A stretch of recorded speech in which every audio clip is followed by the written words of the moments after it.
नमस्कार, स्वागत है आपका। आप देख रहे हैं इनसाइट में आज बात निर्यात के ताजा आंकड़ों की। सितंबर के निर्यात के आंकड़े हमारे सामने हैं। 36% का इजाफा देखा गया है सितंबर के महीने में। हालांकि अगस्त के महीने में ये इजाफा कहीं ज्यादा था और पिछले 6 महीनों के अगर इसी चालू वित्त वर्ष की बात की जाए तो ये जो वृद्धि दर थी ये औसतन काफी ज्यादा थी। लेकिन फिर भी जानकारी कह रहे हैं कि जिस तरीके का इस वक्त आर्थिक संकट गहराता दिख रहा है अमेरिका और यूरोप के देशों में, उस लिहाज से इस वृद्धि को अपेक्षाकृत बेहतर कहा जा सकता है। लेकिन आने वाले दिनों में किस तरीके की उम्मीद की जाए, सवाल ये भी है तब जब रुपया कमजोर हो रहा है। और G20 सम्मेलन में किस तरीके की उम्मीद की जा सकती है भारत की तरफ से, इन तमाम पहलुओं पर आज करेंगे चर्चा इनसाइट में। मैं हूं अनुराग Dixit.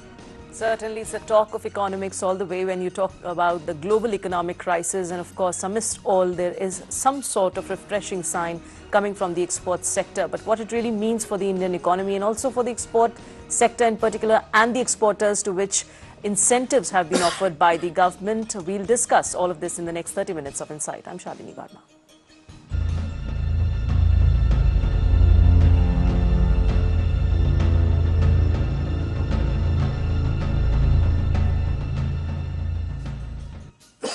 Right, and joining us in the panel today is Professor J.D. Agarwal. He's the Director of Indian Institute of Finance, and Dr. Rakesh M. Joshi, the Chairperson of International Project Division of Institute of Foreign Trade. Welcome to the program, both of you.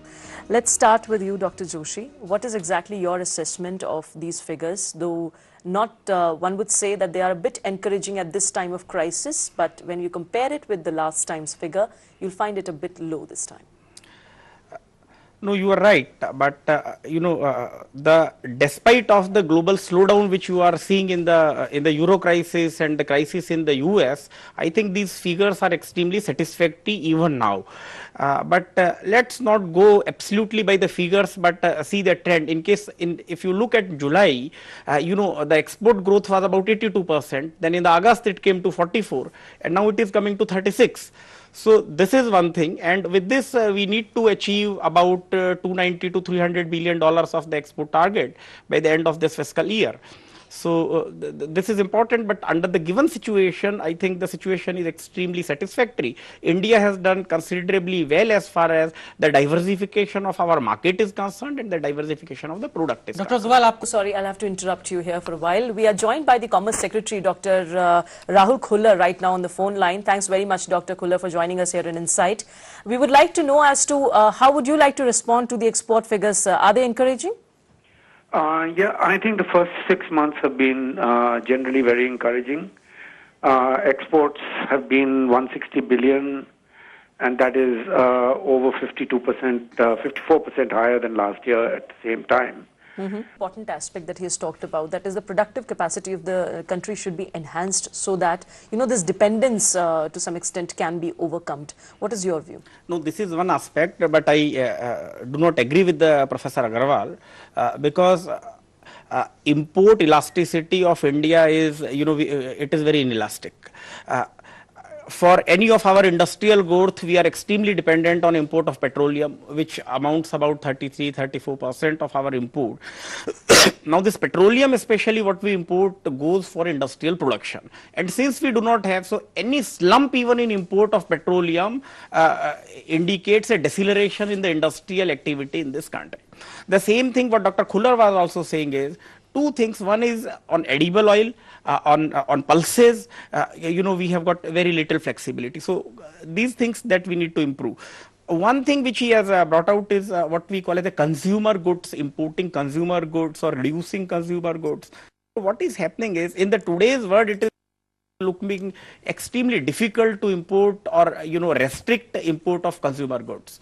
Now why it is getting difficult? Because under the WTO, the countries which are the largest exporters are also those which are the largest importers also.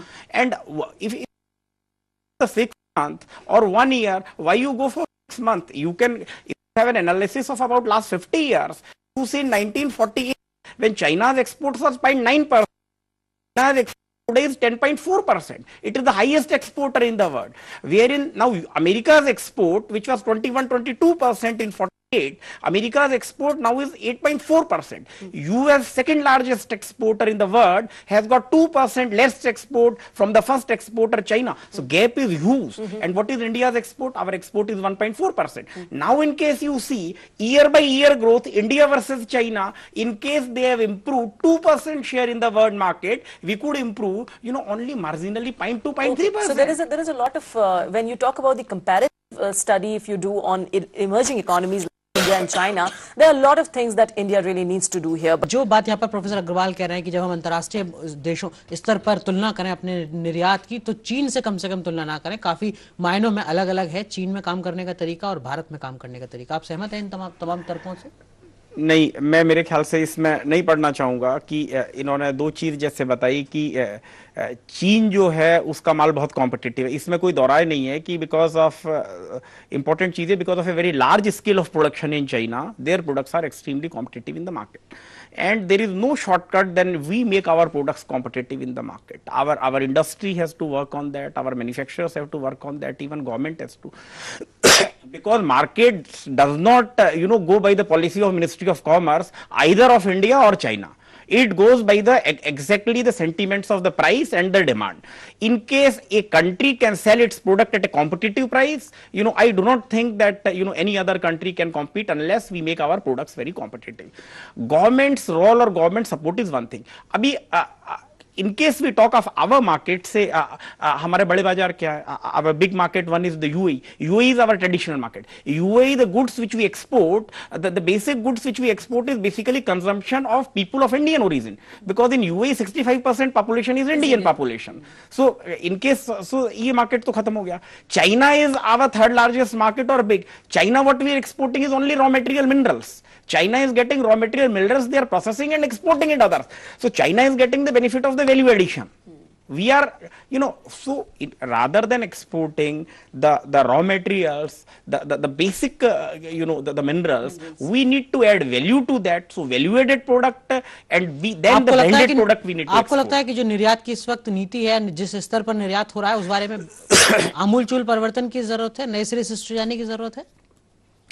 देखिए, निर्यात की नीति में भारत की निर्यात की नीति ऐसा नहीं है, बहुत बैलेंस्ड हमारी निर्यात की नीति है। सरकार की निर्यात को क्रिटिसाइज करना बड़ा आसान है, कोई भी कर सकता है, लेकिन आप देखो जैसे हमने विशेष कृषि विकास उपज योजना रखी, या हमने दूसरी हमारे पास में जो फोकस मार्केट स्कीम है या फोकस प्रोडक्ट स्कीम है, स्कीम्स तो बहुत अच्छी हैं।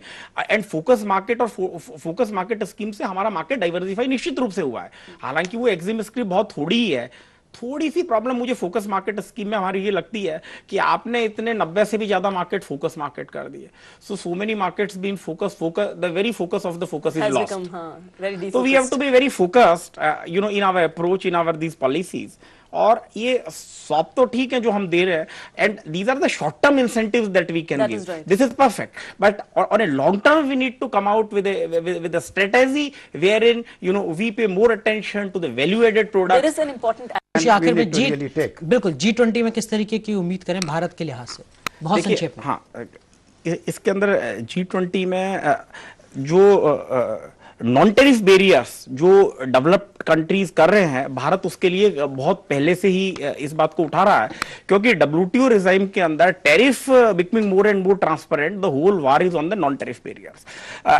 डेवलप्ड कंट्रीज ने बड़ी चतुराई से नॉन टेरिफ बैरियर को जारी रखा है, वो चाहे एग्रीकल्चर सेक्टर हो, डेयरी हो, या इवन फार्मास्यूटिकल हो, हाई टेक्नोलॉजिकल एरिया हो, तो इन्होंने किसी न किसी तरह से नॉन टेरिफ बैरियर को जारी रखा है।